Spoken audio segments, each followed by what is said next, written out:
Virginia coach Dana Holgorsen. Coach, your thoughts about the upcoming season? Well, I will get some of this coach speak out of the way, but I'm obviously excited about the upcoming year. Many of the coaches come up here and say they're not excited and optimistic, they're pulling their leg, but you know, in particular, going into our fourth year, feel pretty confident, pretty comfortable with our team. You know, we got 40 juniors and seniors in the 2 deep. We got 22 guys that have started Big 12 football games. You know, we got over 50 guys that have played in Big 12 football games. So, you know, a lot of the guys that are on our team right now are guys that have been there and done that. Won't understand what the Big 12 is all about, understand the style of ball, understand the personnel. You know, it's just we're in a totally different position than we have been in the past. So I'm looking forward to what's ahead. Okay, questions for Coach? And when you get the microphone, that means that you're the one that's going to ask the question.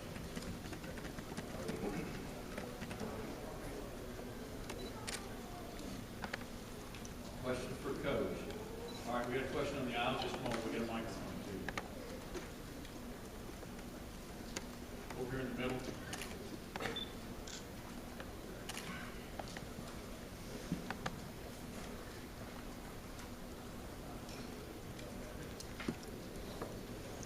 Coach Baker for Bleacher Report. You mentioned the amount of experience that you have, guys who played in Big 12 games. How does that translate specifically to your defense? And would you say that this might be the best that you've had since you've been here? Well, without a doubt, it should be, you know, the best that I've had since, potentially since I started coaching 20-some years ago. Just got guys that have a bunch of experience, you know, a lot of. When we came into this league 3 years ago, you know, everybody, you know, remembers Geno Smith and Tavon Austin and Stedman Bailey, but I doubt you could name another person, especially anybody on defense. So, you know, just guys that have been in, you know, 3 and 4 years, you know, even going into their 5th year, you know, guys have been there and they've played a bunch. You got a lot of guys that are starters and backups, and you know, I'm not going to sit here and apologize for where we're at defensively. You know, from a coaching staff perspective, we're in a different place as well. Tony Gibson's done a great job. He brought a scheme that he believes in, and I believe in. Knows how to coach it. You know, we got all our position coaches back. Added Bruce Tall for our D line, who's coached in this defense as well. So continuity on the defensive staff, along with a lot of experience with players and some pretty good talent as well. So, you know, it's been a long run to get to this point defensively, and we obviously feel good about it.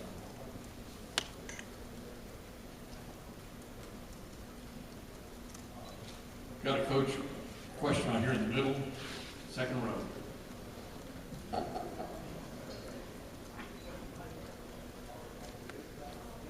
Hi, Coach. Brian Travel from BAMRAC and Down Sports Radio. Can you talk about the progress you've seen from Skylar Howard, you know, over the last, especially since the springtime, and just really what do you expect from the quarterback position? Well, I think the number one thing that we got to talk about when it comes to the quarterback position is taking care of the football. He did play in 2.5 games last year and didn't throw a pick, had one fumble that he learned a lesson from. You know, we're going to use our quarterbacks in the run game a little bit more. We did with him last year for 2.5 games, which is going to put a little bit of a burden on him when it comes to ball security. You know, so everybody talks the quarterback position about, you know, taking care of the ball when he's throwing it, but you got to take care of the ball in the pocket. You got to take care of the ball when you tuck it and head downfield as well. So whoever that guy is for us is going to be the guy that can take care of the ball more than anything. We were 120th in turnover margin last year. You know, we felt like we know we would have put ourselves in a position to win the conference if we would have done a better job of taking care of the ball and getting turnovers on defense as well. That's been something that's been stressed, and it's going to be something that we're going to continue to stress going into camp. We have a question on the right-hand side, and then we'll go to the left-hand side. Coach Holgorsen, Joe Lamonica with the Dominion Post. Along the offensive line, obviously you lost Spain and Mark to graduation. What kinds of battles do you anticipate at camp, especially at the guard position with Pankey and the transfer Kyle Bosch from Michigan? Where you at? There you go. There we go. At least I can pretend I'm looking at you. I feel really good about where we're at guard. Those two guys last year, Spain and Walensky, were pretty good for us, and they're both in the NFL now. I feel like we're replacing them with guys that are equally as good or potentially could even be better. Adam Pankey started all last year for us at tackle. He's going to have the ability to be able to go out at tackle if we need him to. Kyle Bosch coming in, gaining immediate eligibility, what is important. He's a big physical guy that started at Michigan as a true freshman. I've only coached one guy that has started as a true freshman in my 16 years of being at this level. So Tony Matteo and Grant Lingefelt are guys that were our backups last year. So we got a lot of bodies there. I think the bigger question is going to be getting consistent play at tackle. Marquise Lucas is going to be the same guy, even better than he was last year. We need to find another tackle, and that's going to be the biggest question mark going into camp. Coach, on your left-hand side, about halfway back with her hand waving in the air. Hey Dana, Jenny Carlson with the Oklahoma. Not specific to your guys right now, but you've coached a lot of quarterbacks in spread offenses, air raid offenses. Are there some consistent characteristics that you've seen out of the most successful of those guys? Yeah, I think it goes back to what I said a minute ago, just taking care of the football is the biggest thing. Big 12's been blessed with just tremendous quarterback play throughout, going back all the way into 2000, back when I was coaching Coach Kingsbury, who's running around here somewhere.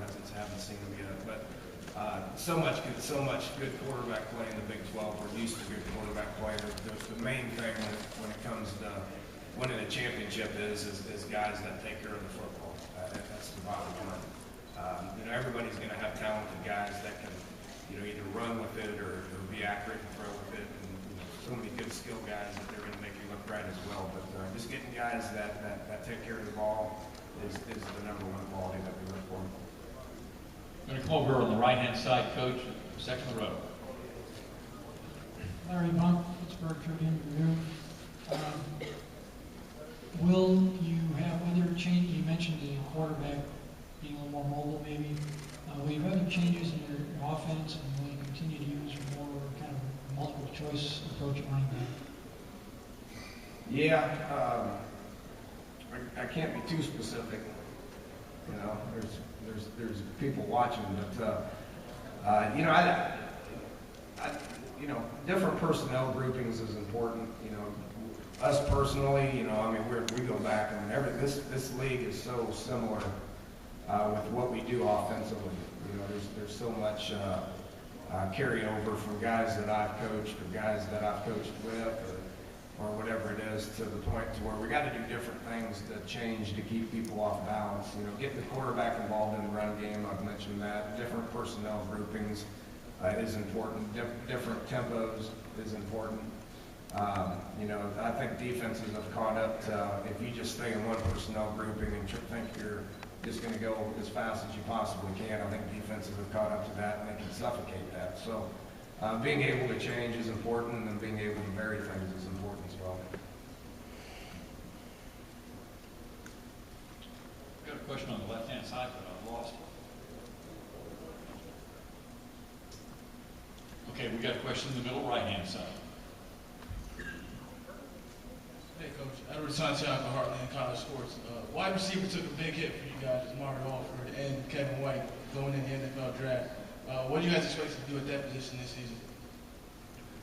Just got to coach them up. Nobody knew who those guys were a year ago. We weren't really talking about those guys a year ago. So, we're gonna coach up the guys that we got. We're in a much better place than we were 2 years ago when we lost 99% of our receiving production. Right now, even with those guys gone, we got at least 50% of our receiving production coming back. So, Jordan Thompson is a good ball player, keeps getting better. Da'Keil Shorts is a very solid guy that has a chance to be one of those replacements on the outside. Shelton Gibson's probably the fastest player I've ever coached. You know, and then we brought in 3 guys, you know, who I think all 3 are a different caliber player than we recruited for the last several years. So all those guys are young, but you know, we coached them a little bit in June, but it's hard to really assess it when you don't have a football. So I like those guys' mentality and the way their bodies are. We just got to get out there and practice. And you know, if you look back at the history going back all the way into the 2000s in Texas Tech, we've had a fairly successful rate of developing receivers, so I don't see this year being any different. Hey, Dana, Brian Baldwin here, back here, Fox Sports. You mentioned running backs, personnel groupings. I know a couple of years ago, Charles Sims, you're real proud of how he caught the football, and obviously it was a big deal going to the NFL. Of your running backs, and we know their names, but does one stand out as far as a better receiver right now? Yeah, there's a reason Wendell Small was here today. You know, he sat there and learned from Charles Sims during his true freshman year. Wasn't needed as much as we needed Charles 2 years ago this past year, but he was arguably our best back, both carrying the ball and being able to line up as a receiver and catch the ball. He's potentially the most versatile guy that I've ever been around. We're planning on doing some of the same things with William Kress. You know, that running back type body that can carry the ball, that can also transition into the slot and be able to do things successfully downfield is going to be interesting to watch.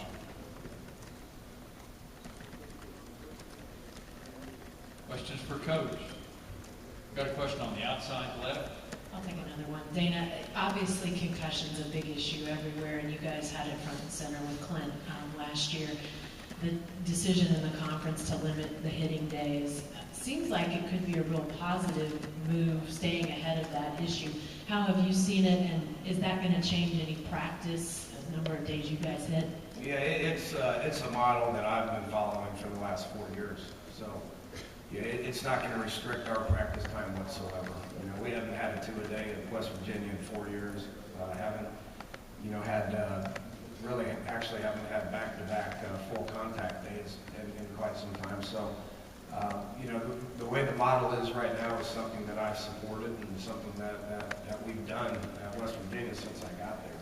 So, it's obviously an issue, and you know, Clint was a great player for us, and just unfortunately kind of took too many hits there towards the end. But that's just part of the game, and that's why he's coaching right now too. But you know, it's something that coaches are incredibly hands off on. It's 100% in the doctor's hands, and whatever they decide is what we got to support. That's just the way it's going to be.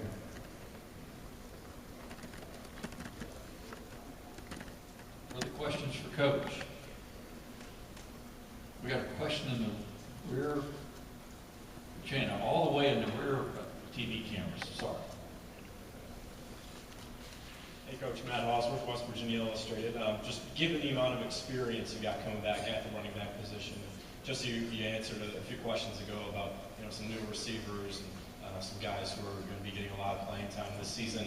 Do you expect that the running load will kind of carry this offense maybe for the first time in your career?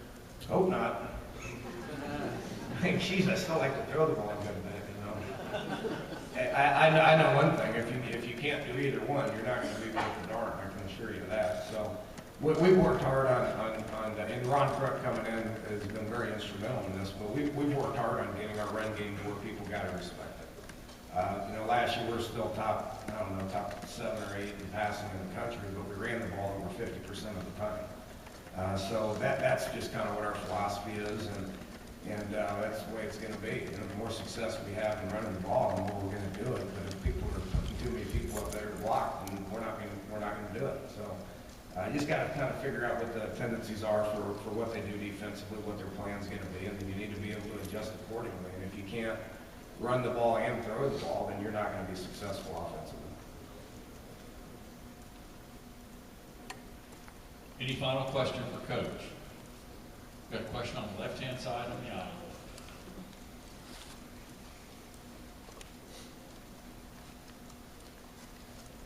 Mark Patton, Fox 25, Oklahoma City. Every coach so far has said that they don't mind the limit in contact drills. Is that a sign of the change, maybe more spread offenses being run, or why is that? Because it seems like maybe older coaches would say, hey, I need to hit a little bit more and 3 yards and cloud. Why is that? Well, I think it goes back to what Jay just talked about with the concussion stuff. You got to protect the kids as much as you possibly can, but you can't lose sight of the fact that it's a physical game. And you know, everybody wants to say, well, we're going to go to the spread offense and be soft. Well, you go to the spread offense and you're soft, you're going to get your butt kicked. So you got to maintain a physical nature. It's a physical game. You know, they can curve it from practice time a little bit, but if you curve it out there on the game field, you're not going to be successful. So I just think you got to find that balance. You know, and you got to be able to do as much, contact and as much teaching these guys the proper techniques and the proper mentality, which is being tough. And if you don't do that, you're not going to win. Any further questions? Okay, Coach, thank you very much and good luck for the season. Thanks, sir.